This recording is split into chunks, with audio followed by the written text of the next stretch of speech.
Hi guys, it's Cyndi from Life and Times with Cyndi. It's been a minute, so stay tuned and I'm going to tell you a little story. Hi guys, it has been a minute since I sat down and did a video. And the reason for that is I think the last video that I actually recorded for my channel was back in August, back in August. And then we got busy in October with things at church, family celebrated birthdays. I think I do have a video coming out from September for my oldest daughter's 40th birthday. She had like a birthday party at my mom's house before she went on a European trip to Paris, England, Amsterdam, and Belgium. And I'll insert a couple of pictures in this video about that. Originally, I was going to do like a separate video about her trip. She did go to Disneyland in Paris, so I might do like a highlight of that on my Disney channel. But anyway, so September came and went. October,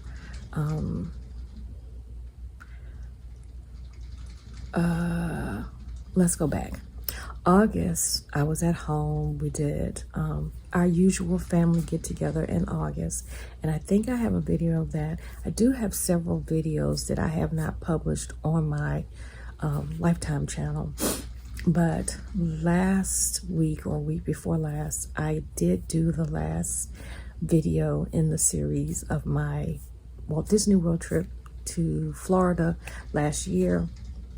I don't have any videos coming out anytime soon related to that. I won't be doing anything Christmas related like I have done in the past. It's already December.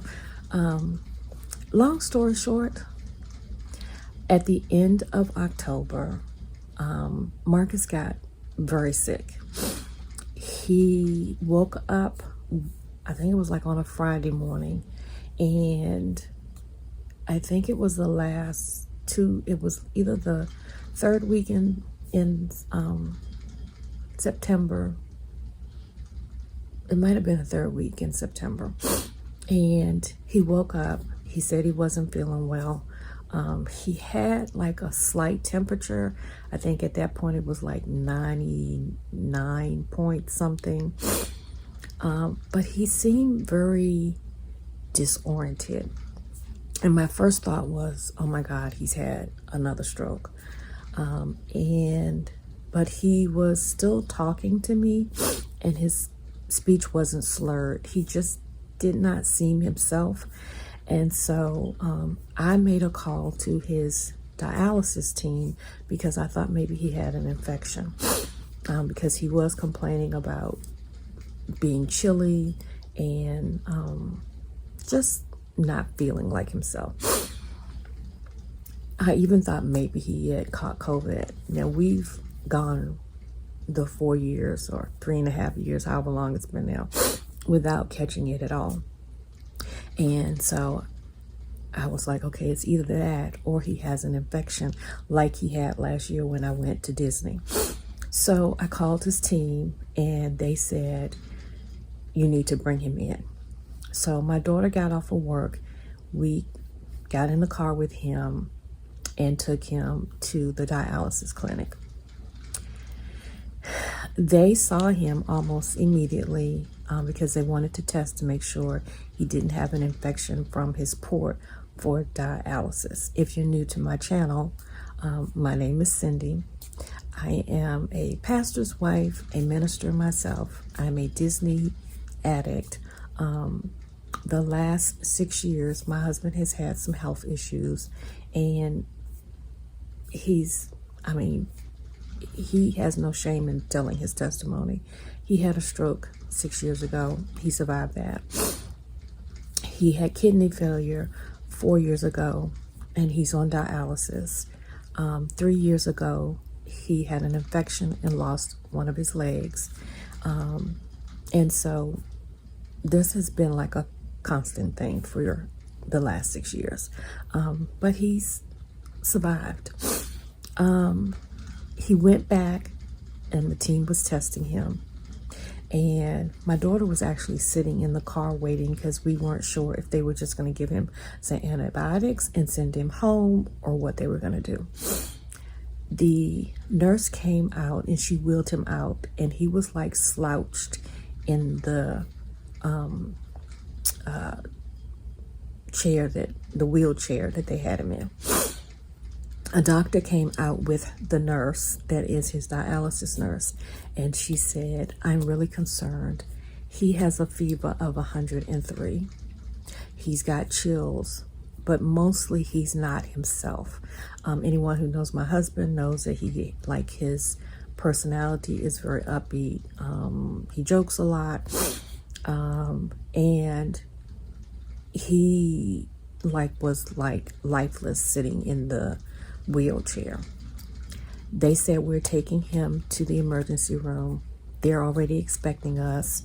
We will walk over," because literally the dialysis center and the emergency room is the building for the hospital is right near each other. We walked him over to the emergency room. The nurse left him she went to the desk and she told him what was going on and that he needed to be seen. And within a few minutes, they were taking his vitals. They did a EKG right there while he was sitting, and they were asking questions. He was kind of alert, but I think I was answering more of the questions than he was. At that point, he definitely had a fever. He was shaking, so he had chills. And he really couldn't answer questions. Thankfully, I was able to answer a few of them myself, and the dialysis team had already sent over information. We get him into a cubicle in the ER, and he just kept saying, "I'm cold. I just want to go to sleep." And my first fear was, don't go to sleep, because honestly, guys, I was thinking if he goes to sleep, he might not wake up.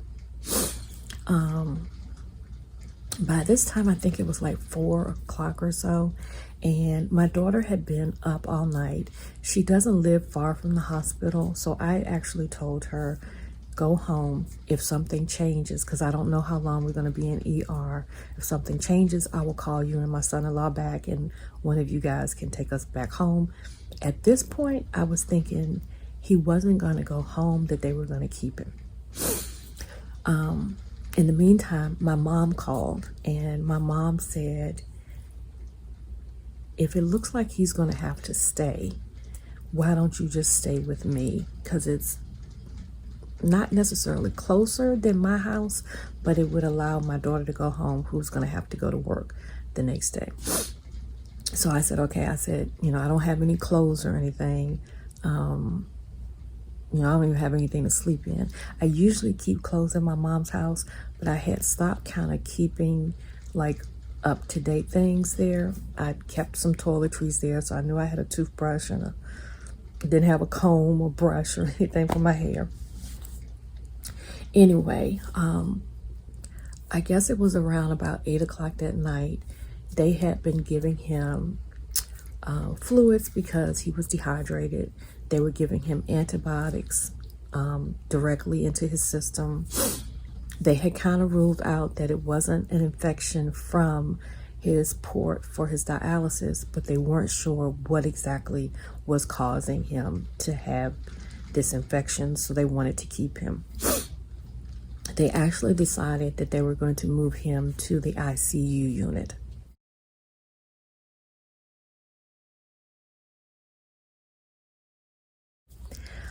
By this point, my mom has arrived at the hospital, and she comes in and speaks to him briefly, and then she says, "You just let me know when, and then I'll take you back to my house." That was, I want to say, the last week in September. or like even, it might even been the 3rd week of September. He ended up staying in the hospital for 12 days. They eventually figured out that he had an infection in his toe, and they, within 3 or 4 days, they amputated that toe. Now, that really should have been the end of it. He should have been able to, even though he's diabetic, it was an amputation of a toe, and he should have been able to recover, go home, and then maybe in a couple of weeks go back and be checked out, and everything should be healing. I think it was like the day after his surgery, he started complaining that his upper part of his foot, not where his surgery had been, but the upper part of his foot was really hurting. And he wanted someone to take the bandages off and bandage it because he felt the bandages were too tight. This went on for a couple of days, to the point where he even asked me to take it off, but I didn't feel comfortable taking it off. So I went out and told a nurse, look, can you all please look at his foot, because he's complaining about it hurting, and he's been complaining a couple of days. I assumed that they would go in or call someone in to give verification and do that. The next day when I went to see him, he was still in pain. It was a few days before they took it off. When they took the bandage off, he had a blister on his foot this big on the top of his foot.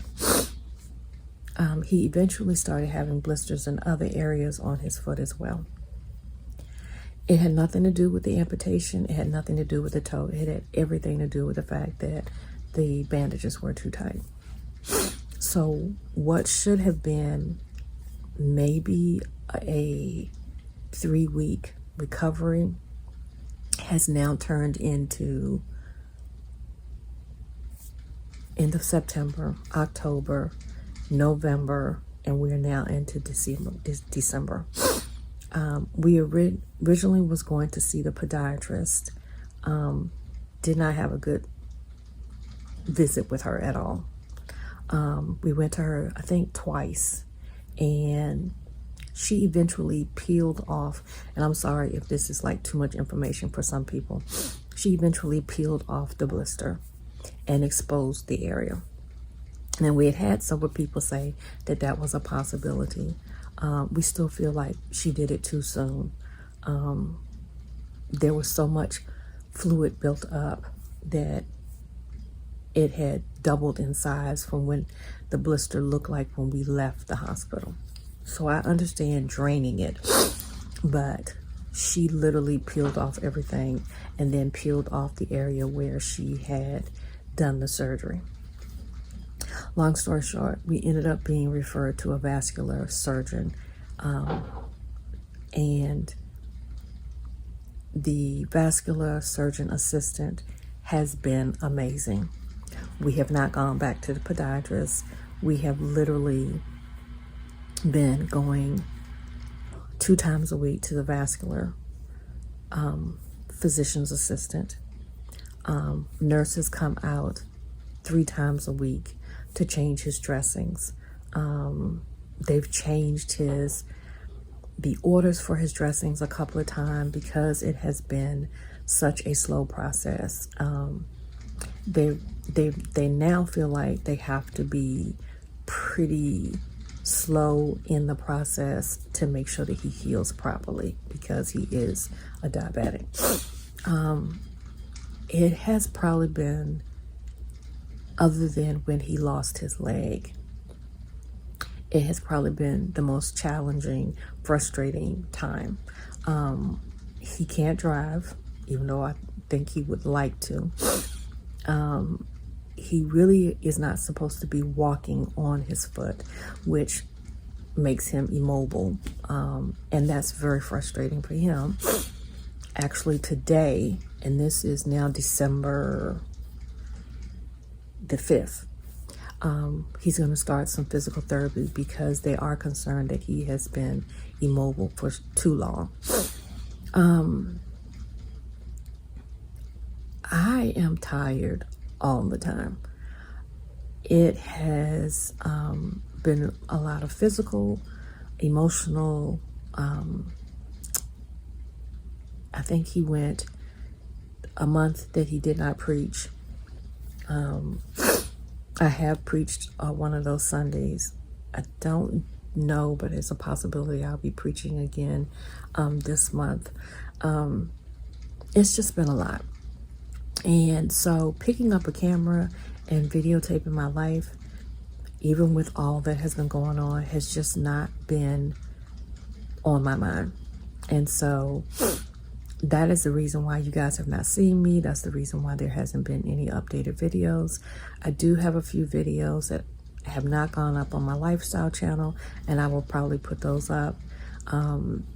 Since then, since all of this started, we have literally, if we're not dealing with nurses in the house, we have been at the doctor's office twice a week. I've had to change dressings on the weekends. It's just been a lot. In the midst of even all of that, I lost 2 friends to cancer within a month of each other.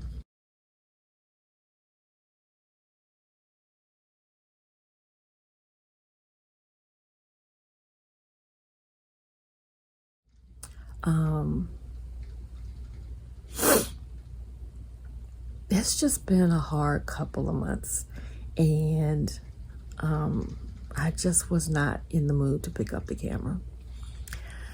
We did have Thanksgiving. It was very low key. It was actually just my husband and myself and my youngest daughter and my son-in-law.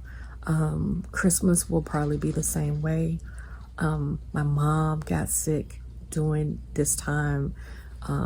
I spent, when he first went in the hospital, I spent a week with my mom before. I might even have spent 2 weeks. I'm not even sure. The days have kind of just like blurred together. It's funny, the day after he went in the hospital and I was staying with my mom, we literally had to go and get me some clothes because I wasn't coming back home right away. And my mom had a class reunion, and I had several cousins who were supposed to have been going because they all went to one school together. It was an all-black school. My mom grew up, in the 60s when there was segregation, and they have I don't think they do it every year, but every couple of years they have this big event. And all of the classes from this school, from whatever years went up to the time where desegregation happened, they have a get together. And so I ended up going in place of one of my cousins because 2 of my cousins had gotten sick and they had already paid for the tickets. So I went with my mom as her guest, and it was just weird. We had to go buy me a blouse and a pair of pants. I didn't have shoes to wear with them. It was a whole thing. I borrowed some of my mom's jewelry. That night we left the hospital, we went and got me undergarments and some pajamas to sleep in. I think I ended up having to get a couple of pair of socks. I did eventually go home and stay home one night, and I think that night I never sleep well in the house by myself. That night I crashed and I slept for hours, and then I packed up some things and my daughter took me back to the hospital, and then my mom picked me up. Eventually, like I said, the next month, September, October, yes, in October, my mom got sick. She actually got COVID. And so we couldn't see her. She couldn't see us.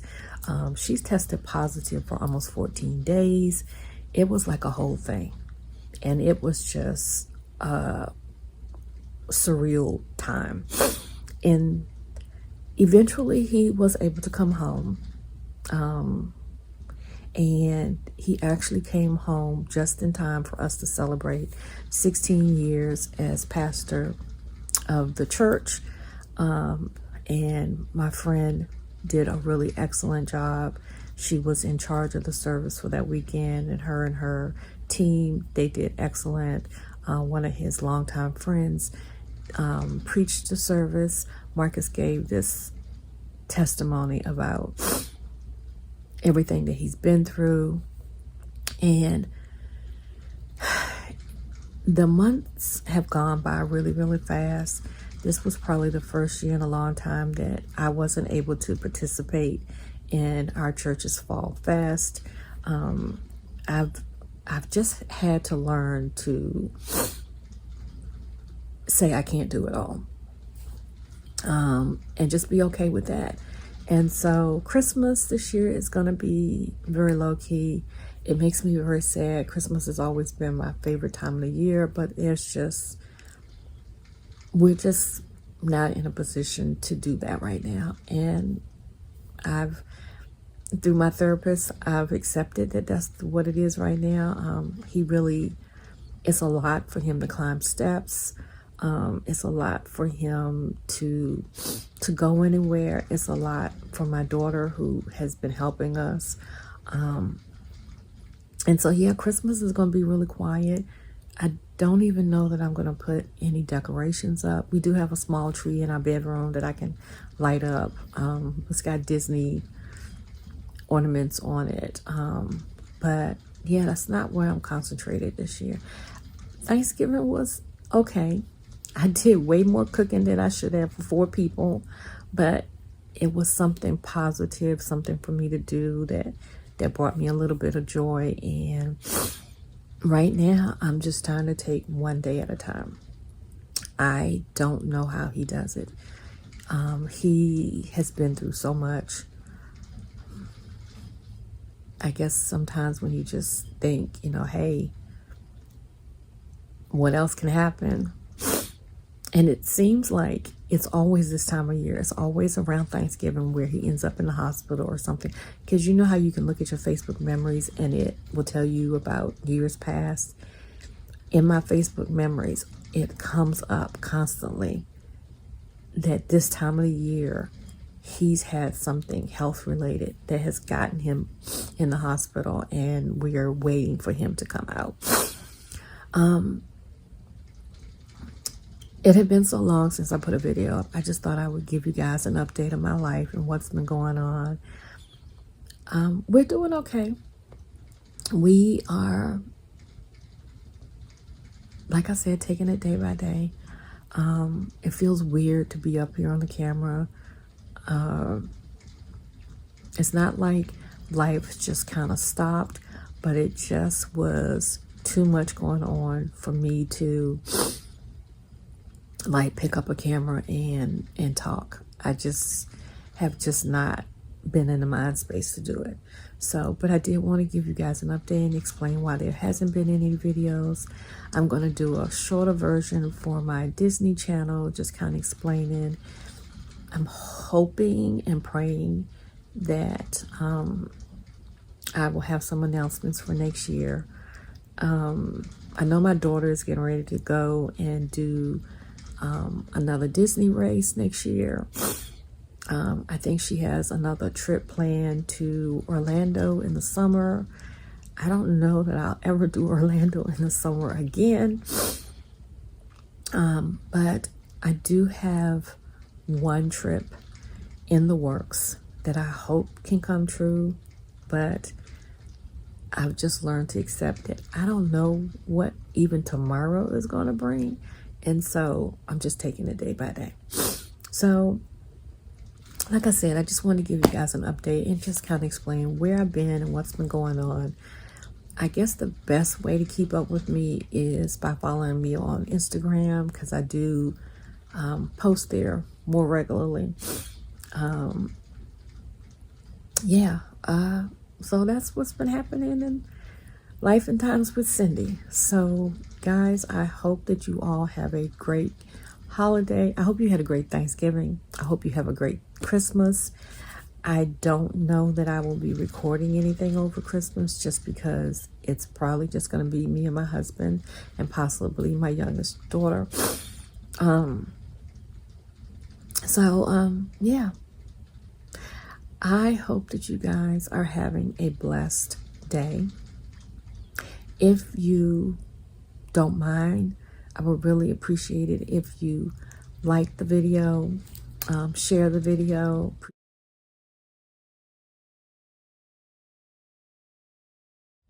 My numbers have gone way down, of course, because I have just not been sharing anything.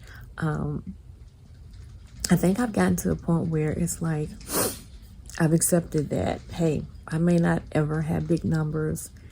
Most of the time that I've done these videos, it's because I like looking back at things that I've done in life. I used to do a blog. That kind of went by the wayside when my husband got sick. I keep saying that in the new year, I am going to start blogging again. But I said that last year, and then as soon as things happen, it just never happened. So my wreath business has kind of been on the hold. I am getting ready to make a wreath for a friend who called me and asked about having one made. And so I'm going to be doing that. And I think that'll be good for me because other than reading some books here and there, I haven't really been doing anything for myself. And yeah, I kind of need that. So it'll be good to pull out the crafts and do a little crafting. And man, yeah, the last couple of months have just gone by really, really fast. So I don't know when the next update will be. I'm hoping things will have calmed down by the first of the year. They pretty much said that he will probably not really be getting back to normal until maybe January. So yeah. If you like this video, I'm sorry it's so sad. But hey, we're still surviving. If you like this video, please give it a thumbs up. If you haven't subscribed, what are you waiting for? And if you'd like to know when the next video will come out, being subscribed is probably the best way so that you'll get a notification. So hit that notification bell below. And until I see you the next time, guys, have a blessed day. Bye.